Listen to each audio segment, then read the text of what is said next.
நீங்கள் பார்த்து கொண்டிருப்பது 24 நியூஸ் தமிழ். வணக்கம். 24 நியூஸ் தமிழ் செய்திகளுக்காக செய்தி வாசிப்பவர் வித்யா. கள்ளக்குறிச்சி மாவட்டம் தச்சூர் கிராமத்தில் எழுந்தருளியுள்ள அருள்மிகு ஸ்ரீ அபிராமி உடனுரை ஸ்ரீ அமிர்த காண்டேஸ்வரர் கோவில் கும்பாபிஷேகம் விழா சிறப்பாக நடைபெற்றது.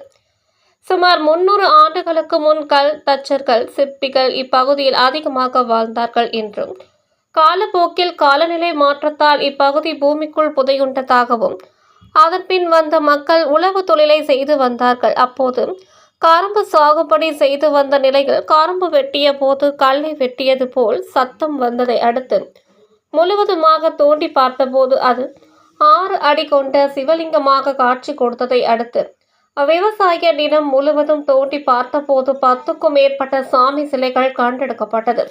அப்படி தோண்டி எடுக்கப்பட்ட சிலை 16 பட்டைகள் கொண்ட சோடசலிங்கமாக அமிர்த கண்டேஸ்வரராக இன்று பக்தர்களுக்கு காட்சி தருகிறார்.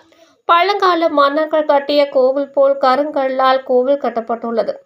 கோவிலில் 63 நாயன்மார்கள், ரிஷிகள், ஞானிகள், சித்தர்கள் மற்றும் ராம, லட்சுமணன், ஆஞ்சநேயர் மனைவியருடன் காட்சி தரும் நவகிரகங்கள் கண்டு கொள்ளா காட்சியாக இருக்கிறது.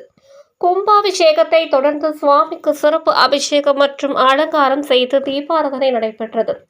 ஏராளமான பக்தர்கள் கலந்து கொண்டு சாமி தரிசனம் செய்தனர். அனைவருக்கும் அன்னதானம் மற்றும் லட்டு பிரசாதம் வழங்கப்பட்டது. 24 நியூஸ் தமிழ் செய்திகளுக்காக கள்ளக்குறிச்சி மாவட்ட செய்தியாளர் KS பெரியசாமி.